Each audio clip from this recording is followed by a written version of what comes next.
Now हम लोग पढ़ेंगे 3D, जो कि जेईई मेंस एंड एडवांस दोनों के लिए बहुत यूज़फुल है।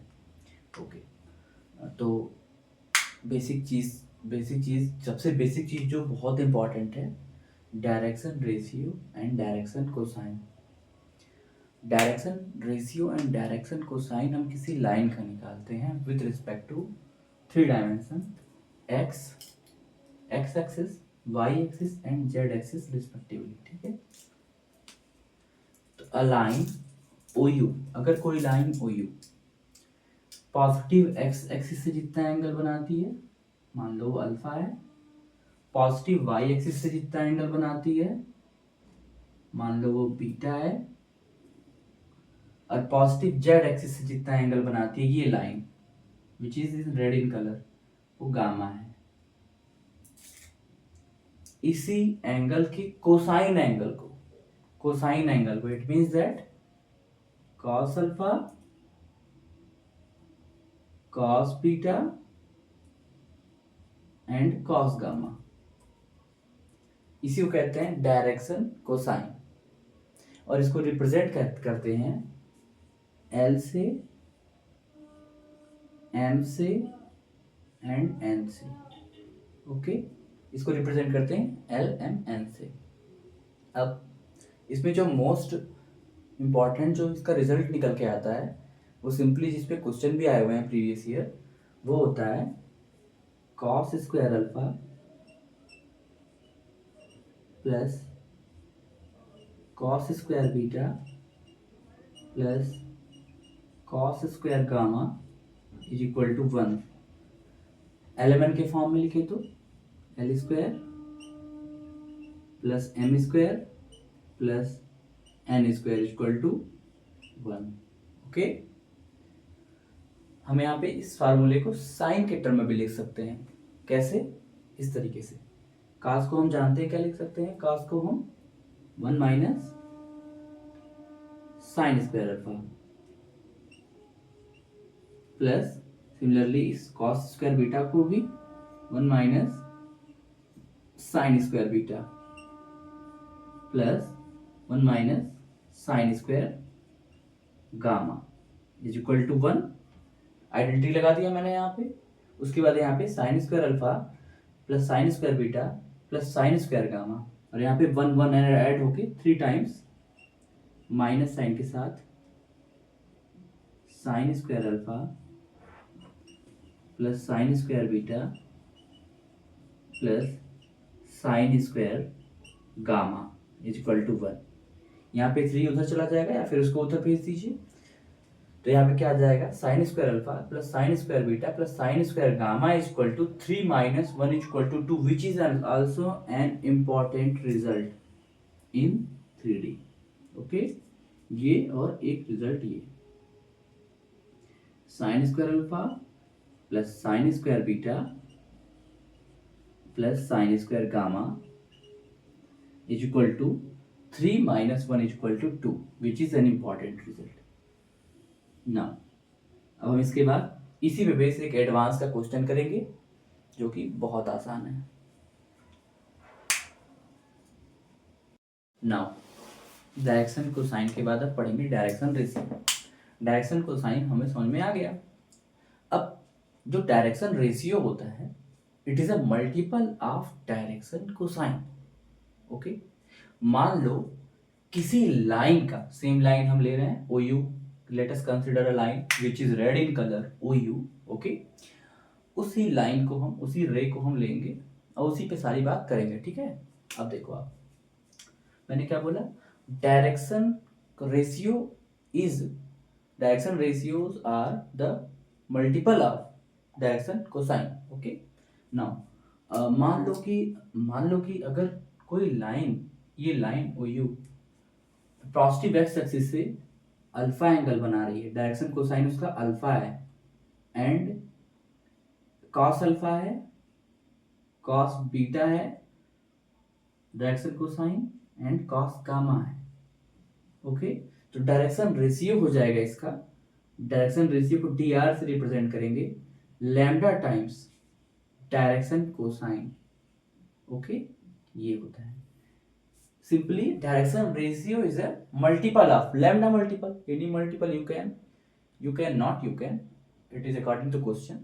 Lambda multiple of direction cosine. अगर हम एक सिंपल एग्जांपल समझें, मान लो कि अगर डायरेक्शन कोसाइन किसी भी लाइन का, मान लो इसी लाइन का है 2/3, कुछ भी ले सकते हैं 2/3, अगर डायरेक्शन कोसाइन है 2/3, 2/3 एंड 1/3, तो डायरेक्शन रेशियो हो जाएगा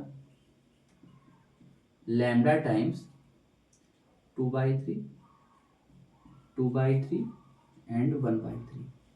ओके, ये होता है सिंपल रिजल्ट होता है। ज्योमेट्रिकल इंटरप्रिटेशन आपको आना चाहिए बस।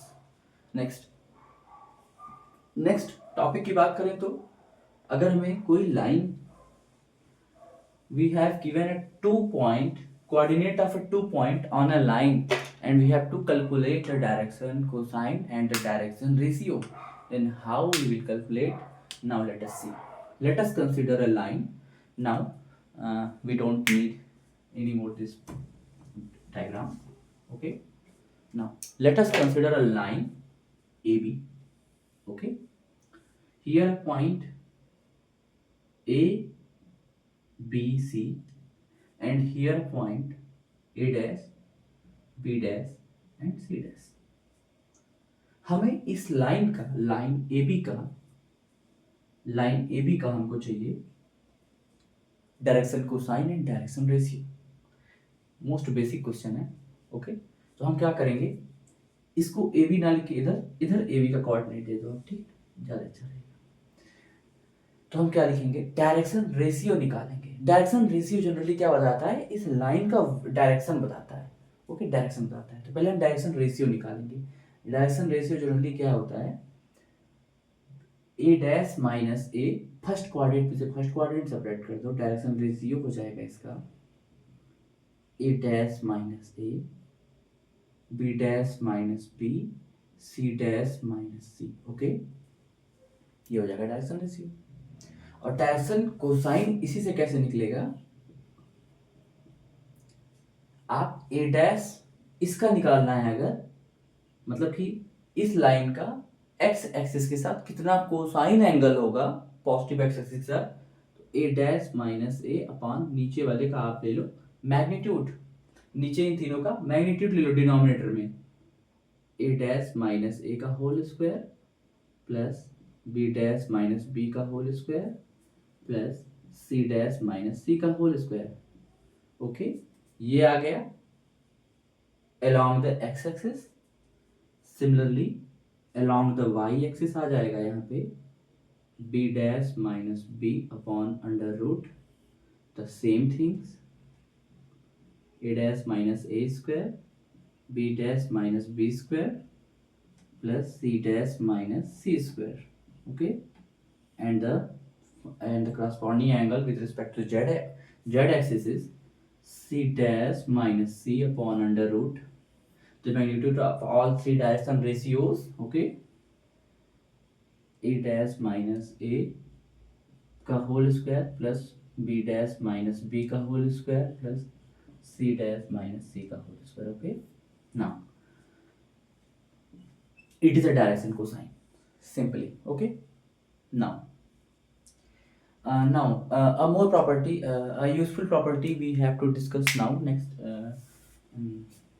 if two lines, okay, मैं सारी बातें 3D में कर रहा हूँ क्योंकि हम 3D चैप्टर पढ़ रहे हैं। सेम चीज हम 2D में भी कर सकते हैं, बट हमारे सिलेबस में 3D है, 2D उसका शॉर्ट फॉर्म है, 3D से जनरलाइज फॉर्म। ओके, नाउ अगर दो लाइन परपेंडिकुलर हो, if the two lines are perpendicular and now let us clear from the diagram two lines, line AB and line BC, ये A है, B है and C है। Okay, ये perpendicular है। अगर इसका डायरेक्शन कोसाइन L है, M है एंड N है और इसका direction cosine L dash M dash and N dash है, तो इनके बीच में एक रिलेशन होता है। क्या होता है, अगर ये दोनों लाइन परपेंडिकुलर है इनके बीच में क्या रिलेशन होता है, L L dash plus M M dash plus N N dash is equal to 0. Okay, it is a relation. Okay, and same condition with respect to the direction ratios. If the direction ratios of these lines are given, direction cosine दिया है तो direction ratio is a multiple of direction cosine. Okay, तो उनमें भी same, अगर मान लो direction ratio इसका है पी क्यू आर, ये डायरेक्शन रेशियो है, और इसका डायरेक्शन रेशियो है P dash Q dash R dash, तो इनके बीच में सेम रिलेशन होता है P P dash plus Q Q dash plus R dash is equal to 0. Basically, these two lines are orthogonal to each other. Orthogonal means in the same manner they are perpendicular to each other. Okay, in 3 dimensions. So the relation between the direction ratios and direction cosines are there. Okay. Now our basic needs of direction cosine and direction ratios for to solving the JEE advanced question is fulfilled. Now we jump directly to the JEE advanced question. Okay, now let us see a question. Okay, now let's enjoy a question.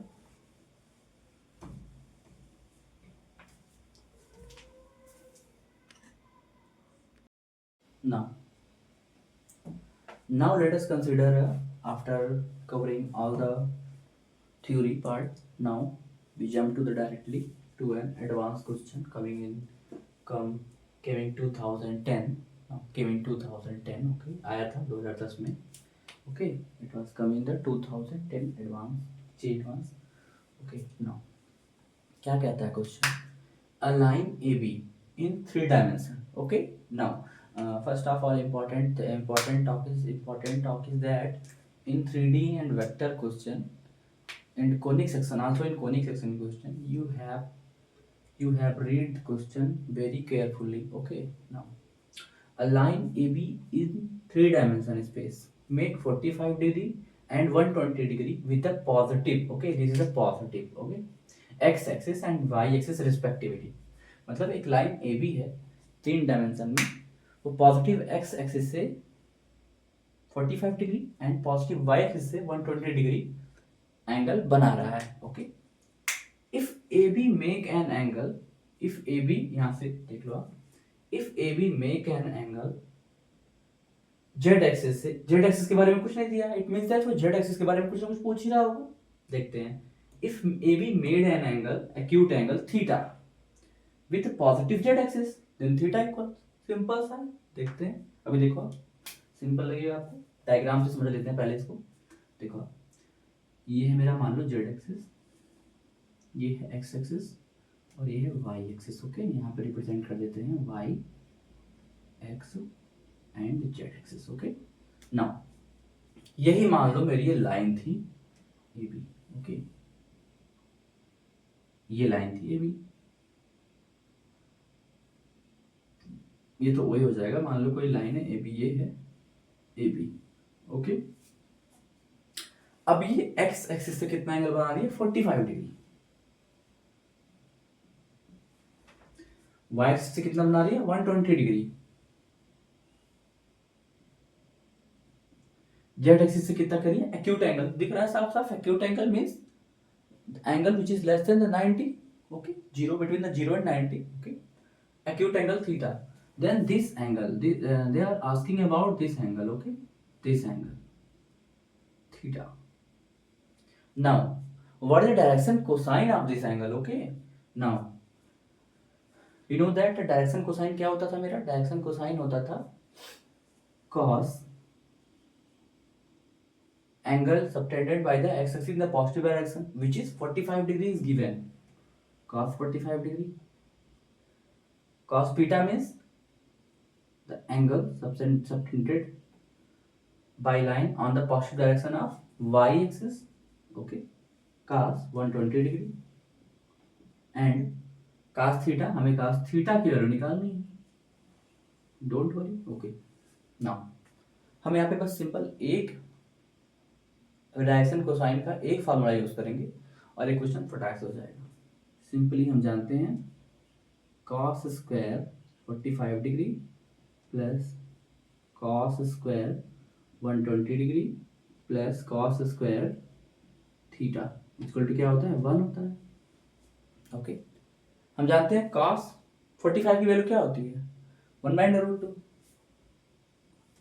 1/√2 का square plus cos 120 की value क्या होती है cos 120 की value भी आप निकालोगे तो ये हो जाती है हाफ। ओके cos 120 की आप यहाँ से देख सकते हो ASTC आप ट्रिग्नोमेट्री में बेसिक रूल पढ़े होगे, नहीं पढ़े होगे तो हम यहाँ पूरा जे एडवांस का पूरा सिलेबस कंप्लीट कवर कराएंगे तो उसमें मैं पढ़ा दूंगा ASTC। Okay R positive sine and cosec positive tan and cot positive second cosec positive. Okay but यहाँ पे देखो मेरा स्क्वायर लगा है तो पॉजिटिव हो निगेटिव हो सब कुछ पॉजिटिव कर देगा वो। ओके तो यहाँ पे cos स्क्वायर 120 डिग्री जनरली कुछ नहीं होगा आपका सिंपल हो जाएगा cos 60 डिग्री हो जाएगा cos 60 डिग्री हो जाएगा सिंपल तो हो जाएगा cos 60 की वैल्यू क्या हो जाएगी 1/2 का होल स्क्वायर एग्जैक्टली यहाँ पे -1/2 होगा क्योंकि 120 डिग्री कहाँ पे आता है 120 डिग्री यहाँ पे होता है, यहाँ पे 90 होता है और यहाँ पे 120 होता है। ओके 180 के बीच में तो यहाँ पे बस साइन और कॉसेक पॉजिटिव होते हैं cos तो निगेटिव हो जाएगा तो यहाँ पे माइनस साइन के साथ आएगा प्लस यही हमसे पूछ रहा है। ओके इसकी वैल्यू हो जाएगी 1/2 प्लस 1/4 प्लस cos square theta equal to 1। अब इसको उधर भेजेंगे 1/2 प्लस 1/4 कितना हो जाएगा cos स्क्वायर थीटा की वैल्यू क्या हो जाएगी 1 माइनस 4 हो जाएगा यहाँ पे और यहाँ पे 2 प्लस 1 2 प्लस 1 इक्वल टू 3 यहाँ पे हो जाएगा 1 minus 3/4 4 minus 3 equal to 1/4 1/4। Okay तो यहाँ पे हो जाएगा हम चूंकि पॉजिटिव थीटा क्या होता है मेरा यहाँ पे थीटा की cos थीटा की दो वैल्यू निकल के आएगी प्लस माइनस 1/2 यहाँ पे हम positive direction of x axis का एंगल लेते हैं तो यहाँ पे मेरा पॉजिटिव एक्यूट एंगल चूंकि लेना हमें इसी डायरेक्शन में लेना होगा हमें और ये पॉजिटिव डायरेक्शन निकल के आ जाएगा तो मेरा हो जाएगा cos सिंपल दिख रहा है थीटा की कौन सी वैल्यू 1/2 होगी थीटा की value cos theta equal to cos inverse 1/2 और cos की कौन सी वैल्यू 1/2 होती है which is 60 degree. Okay so our 60 degree answer is true। now it is an advanced question and simply we can solve this। okay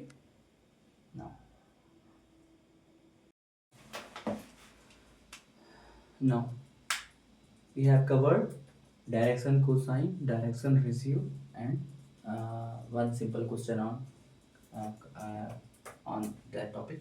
now our main topic is let's begin our main topic equation of line। okay equation of line generally 3 form में हम represent करेंगे Cartesian form vector form and intersect form. Okay now first of all it is a very simple form Cartesian form. देखो equation of line लिखने के लिए आपको बस दो चीज चाहिए उस लाइन पे एक पॉइंट और उस लाइन का direction direction means direction ratio. Okay which we study in previous few minutes ago। now in Cartesian form अगर हमें किसी लाइन का इक्वेशन निकालना है ओके मान लो कोई लाइन है ऐसे जा रही है ओके यहाँ पे उस लाइन का एक पॉइंट दे दिया है A B C। okay the line passes through the point A B C। let us consider simply x1 x2 x1 y1 and z1। okay simple x1 y1 and z1 a line which is passes through the form x1 y1 z1 and has a direction ratio A B and C। okay direction ratio means that a line किस direction में जा रही है वो बताता है उसका direction ratio. Okay तो इसको हम कैसे रिप्रेजेंट करते हैं, देखो सिंपल होता है तरीका इसका। x माइनस जिस पॉइंट से पास हो रहा है upon a, y minus y coordinate पे किस पॉइंट से पास हो रहा है upon b, z minus z coordinate से किस कोऑर्डिनेट पॉइंट पास हो रहा है अपॉन c। ये होता है कार्टेशियन फॉर्म। अच्छा एक बात और मुझे याद आ गया, डायरेक्शन रेशियो से एक बात और मुझे याद आ गई। वो बात ये है कि हमने तो सिंपली बोल दिया direction ratio is a multiple of direction cosine. तो डायरेक्शन रेशियो अगर हम मल्टीपल चेंज करते जाएंगे डायरेक्शन, यहां से देखो आप, direction ratio is equal to lambda times of direction cosine. Simply जिनको नहीं समझ में आया मैं बता दूं, मल्टीपल का मतलब होता है डायरेक्शन रेशियो। अगर कोई बोले direct something is multiple of something, तो something is equal to lambda या फिर कोई भी टाइम समथिंग कर दो, वो उसका मतलब होता है। ठीक है, जैसे होता है 4 मल्टीपल है 2 का, तो 4 इज इक्वल टू 2 में किसका मल्टीप्लाई करा दे तो हो जाए 8 मल्टीपल है 4 का, तो 4 गुणे 2 ऐसे करा दो, ये होता है। तो सिंपली कहते हैं 8 मल्टीपल है 4 का, तो 8 इक्वल टू लैम्डा टाइम्स 4, मतलब लैम्डा यहाँ पे 2 है। सिंपली मल्टीपल का मतलब ये है just game of a number theory. Okay now, तो डायरेक्शन रेशियो मेरा इनफाइनाइट हो सकता है। We can change the lambda, here lambda is equal to lambda belongs to natural number या फिर इंटीजर्स बोल दो आप। ओके इंटीजर्स बोल दो, यहाँ पे आप लैम्डा की वैल्यू चेंज करो, इंटीजर्स मेरे इनफाइनाइट होते हैं, मेरा डायरेक्शन रेशियो इनफाइनाइटली निकल के आएगा। और यहाँ पे डायरेक्शन रेशियो जो होगा, इसका मतलब डायरेक्शन रेशियो मेरा जो है वो इनफाइनाइट है, बट डायरेक्शन कोसाइन मेरा जो वो खाली 2 होता है। There exist only 2 direction cosine. Simply मैं बताना चाहता हूं क्यों, क्योंकि एक्स एक्सिस जो होता है वो 2 डायरेक्शन होता है, तो पॉजिटिव एक्स एक्सिस तो नेगेटिव एक्स एक्सिस। तो अगर वही लाइन जो मैंने डिस्कस किया था पॉजिटिव एक्स एक्सिस के साथ एंगल बनाता है तो उसे कहते हैं cos alpha, cos beta, cos gamma. Negative axis के साथ बनाएगा तो उसे भी बोलेंगे दो मेरे डायरेक्शन को साइन एग्जिस्ट कर सकते हैं, but direction ratio infinitely many, multiply करते चले जाओ, ये मुझे बताना था। ठीक है,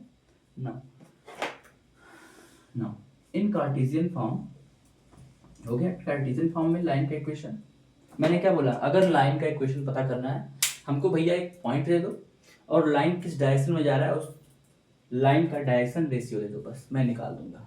ये होता है सिंपल सा फंडा। भी मैं क्वेश्चन लेके दिखाऊंगा आपको, आप भी बोलोगे बहुत आसान है।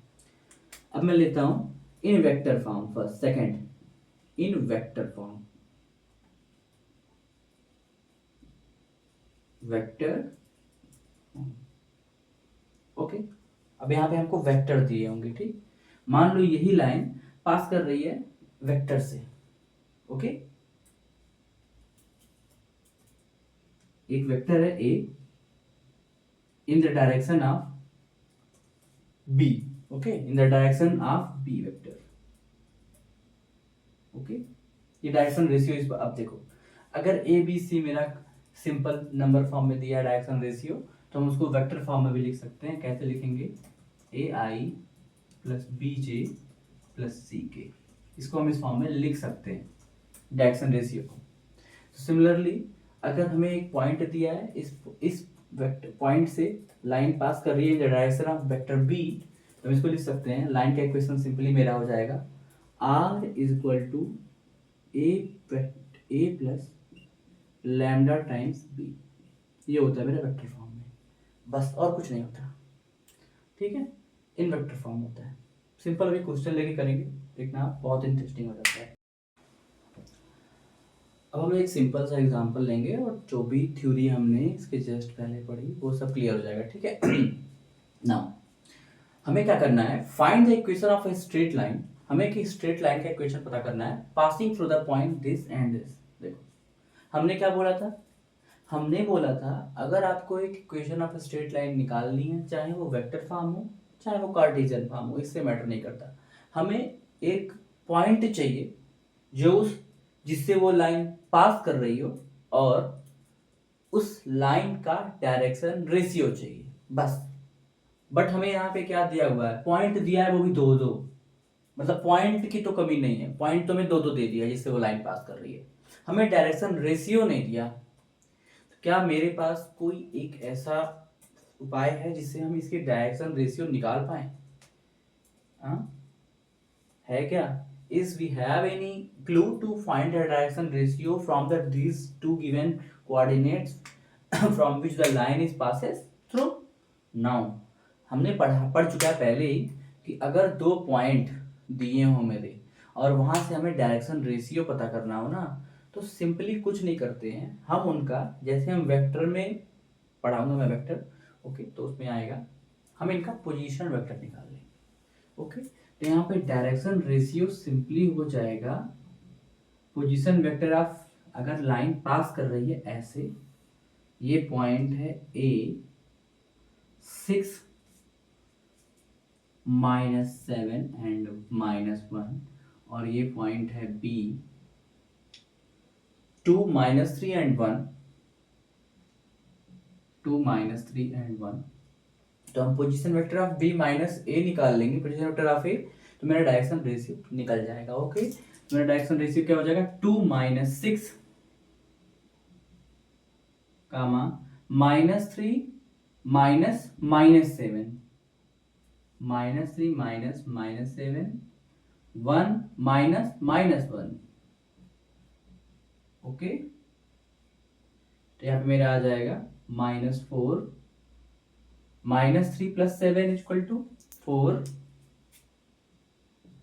1 + 1 = 2, okay, -4 4 and 2, we got the direction ratio -4 4 and 2। now हमारे पास दो दो पॉइंट है जिससे लाइन पास कर रही है और मेरे पास आ गया डायरेक्शन रेशियो भी, बस दोनों चीज मेरे पास है।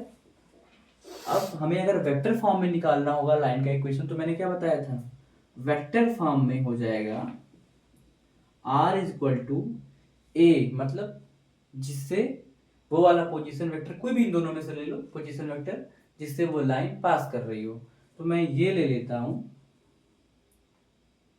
6i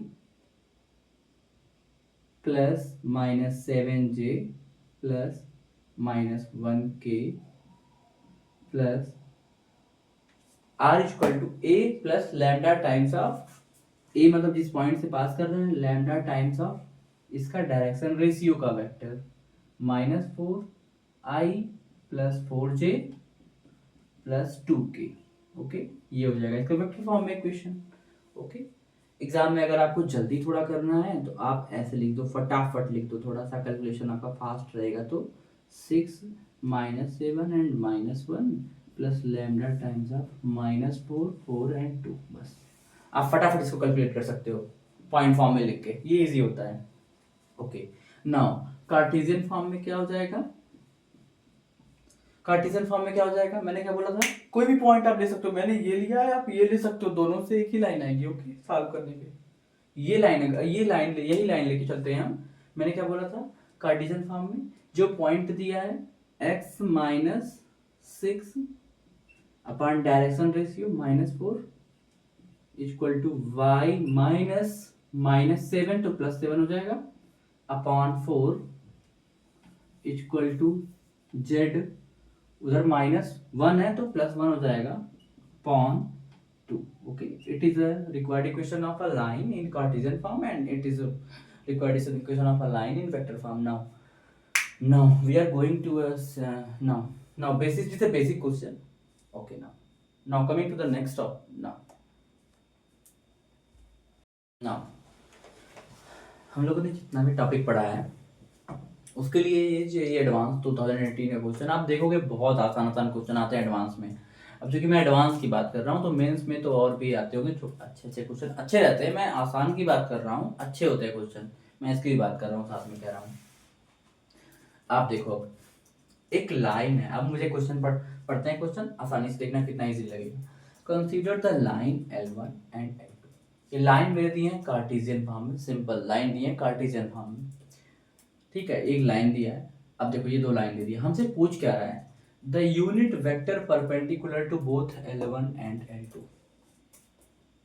दो चीजें नोटिस कर लो आप, यूनिट वेक्टर निकालना है, और इन दोनों के जो परपेंडिकुलर हो। ठीक है, अगर कोई एक लाइन परपेंडिकुलर हो एक साथ दो दो लाइन का, इसका क्या सेंस निकल के आ रहा है कि दोनों लाइन का जो डायरेक्शन, या तो दोनों लाइन पैरेलल है या तो दोनों लाइन सेम प्लेन में है। ओके, इसका मतलब दोनों लाइन पैरेलल है और या दोनों लाइन सेम प्लेन में है, तभी एक लाइन के ऊपर जस्ट परपेंडिकुलर होगा। ओके, ना हम प्लेन की बात बोल दिए यहाँ पे, बट ठीक है, प्लेन पढ़ाएंगे तो और चीज समझाएंगे, बट इतना समझ लो आप, एक दो लाइन एक साथ एक लाइन दो लाइन के परपेंडिकुलर कैसे होगी, ये तब होंगी जब दोनों लाइन आपस में पैरेलल हो। ओके, दोनों लाइन आपस में पैरेलल हो या फिर दोनों लाइन एक ही प्लेन में लाई कर रही है। मुझे बोलना पड़ेगा यहाँ पे क्योंकि मुझे यहाँ पे यूज करना है वेक्टर के क्रॉस प्रोडक्ट का। ठीक है, अगर दो लाइन ऐसे हो और ऐसे हो, ओके, एक ही प्लेन में लाई कर रही हूँ, तो एक ही प्लेन में मान लो ऐसे एक प्लेन है, एक ही प्लेन में दो लाइन लाई कर रही हैं, एक लाइन कैसे उन पे एक लाइन एक सिंगल लाइन उन दोनों पे कैसे परपेंडिकुलर हो सकती है? एक सिंगल लाइन उन पे परपेंडिकुलर ऐसे हो सकती है कि, एक और मार्कर चाहिए था मुझे बट कोई नहीं, हो जाएगा। एक ही प्लेन में दोनों लाइन लाई कर रही हूँ और जस्ट वो लाइन इसके परपेंडिकुलर हो जाए, तो एक लाइन दोनों लाइन के परपेंडिकुलर हो जाएगी ऐसे, जस्ट आप ऐसे समझना। ठीक है, ऐसे। तो ये होती है वेक्टर में क्रॉस प्रोडक्ट की डेफिनेशन, कि अगर इस वेक्टर के और इस वेक्टर के आप डायरेक्शन रेशियोज का क्रॉस प्रोडक्ट करोगे तो आपको यही वेक्टर मिलेगा, इस वेक्टर का आपको डायरेक्शन रेशियो मिलेगा जो इन दोनों के परपेंडिकुलर है। मेरे कहने का मतलब है आप इसके डायरेक्शन रेशियोज और इसके, मान लो एक प्लेन है, एक ही प्लेन है, मैं ऐसे प्लेन बनाने की कोशिश कर रहा हूँ, इसी प्लेन में दो लाइन है। ओके, इन दो लाइन, ये दोनों लाइन एक ही प्लेन में लाई कर रही है, मान लो ये L1 लाइन है और ये L2 लाइन है, L1 है और L2 है, एक लाइन इन दोनों के परपेंडिकुलर है, हो गई परपेंडिकुलर। ओके, तो उस लाइन का डायरेक्शन रेशियो कैसे निकलेगा? वो निकलेगा इस तरीके से, इन दोनों का आप क्रॉस प्रोडक्ट ले लो, इन दोनों का आप ले लो क्रॉस प्रोडक्ट, और जैसे ही आप इन दोनों का क्रॉस प्रोडक्ट लोगे डायरेक्शन रेशियो आ जाएगा इस परपेंडिकुलर लाइन का। ये होती है क्रॉस प्रोडक्ट की डेफिनेशन, भी होती है, हम लोग पढ़ेंगे जब हम लोग वेक्टर क्रॉस प्रोडक्ट पढ़ेंगे। ओके, और हमने पढ़ा भी चुका है क्रॉस प्रोडक्ट, जिन बच्चों को पता होगा वो जानते होंगे। ओके, क्रॉस प्रोडक्ट क्या होता है वेक्टर का। ओके, दो वेक्टर का क्रॉस प्रोडक्ट जस्ट उनके परपेंडिकुलर वेक्टर का वेक्टर आता है। ठीक है, तो यही वेक्टर हो जाएगा। ऑब्वियसली ये दोनों लाइन एक प्लेन में लाई कर रही हैं और ये जस्ट वेक्टर जो है उसके परपेंडिकुलर है, जो लाइन उसके जस्ट परपेंडिकुलर होगी उसका वो डायरेक्शन रेशियो हो जाएगा ये वेक्टर। तो हम क्या करेंगे, सिंपल इनके इस डायरेक्शन रेशियो वेक्टर का हम, इसका L1 का डायरेक्शन रेशियो कितना दिया है, ऑफ L1 वेक्टर फॉर्म में लिखेंगे हम 3i plus j plus 2k। Direction ratio of L2 क्या दिया है, i plus 2j plus 3k। इन दोनों का जब क्रॉस प्रोडक्ट लेंगे जो मेरा वेक्टर आएगा, वेक्टर, वो nothing, it is a direction ratio of a line which is perpendicular to these two lines. Okay, तो हम इनका क्या निकालेंगे, डायरेक्शन रेशियो। इन दोनों का क्या निकालेंगे, क्रॉस प्रोडक्ट। किस लिए, क्योंकि हमें इसका डायरेक्शन रेशियो चाहिए। तो इसको मान लो A, इसको मान लो P। तो जिन बच्चों को मैंने पढ़ाया भी था A क्रॉस B का क्या होता है, आपको 3D पढ़ना है तो वेक्टर रिवाइज करके आना होता है। ओके, तो कैसे लेते हैं, I J के इस डिटर्मिनेंट, इसका हम डिटर्मिनेंट निकालते हैं सिंपली 3 1 2, इसका कोफिशिएंट 1 2 3। ओके, इसको सॉल्व करते हैं, फटाफट सॉल्व करते हैं। ओके, इसको सॉल्व करते हैं तो क्या आ जाएगा मेरा, I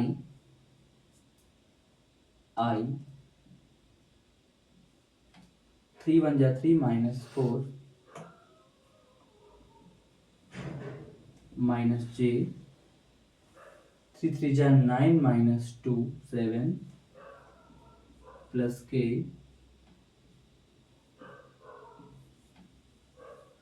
6 माइनस 1 5। तो ये आ गया मेरा इसका डायरेक्शन। अब ये आ गया मेरा इसका डायरेक्शन। हमसे पूछ क्या रहा था, the unit vector perpendicular to both L1 and L2। यही तो हो जाएगा मेरा unit vector perpendicular to both L1। ये लाइन दिया था मेरा और ये लाइन दिया था मेरा। इन दोनों के परपेंडिकुलर वेक्टर कौन हो गया मेरा, यही तो हो गया, यही वेक्टर हो गया। इसी का हमको यूनिट वेक्टर, अब क्योंकि यूनिट वेक्टर पूछ रहा था, यूनिट वेक्टर उसे कहते हैं जिनका मैग्नीट्यूड 1 आए। तो हमें जब मैग्नीट्यूड 1 करना है तो क्या करेंगे, हम इन्हीं के मैग्नीट्यूड से डिवाइड करवा देंगे। सिंपली क्या करवाएंगे, इसको हम और सॉल्व करें तो -i minus 7j plus 5k upon magnitude कैसे निकालते हैं वेक्टर में। मैंने बोला ना 3D जिसको पढ़नी है वो वेक्टर पढ़ के अच्छे से आए, उसको समझ में आए। तो -1 का स्क्वायर प्लस -7 का स्क्वायर प्लस 5 का स्क्वायर इज इक्वल टू क्या हो जाएगा यहाँ पे, -i minus 7j plus 5k upon under root 49 plus 150 50 plus 25 75। Okay, ये हो जाएगा आंसर। सिंपल सा क्वेश्चन था, कुछ था ही नहीं, बस वेक्टर का कॉन्सेप्ट लगाना था इसमें, और कुछ था ही थे ना।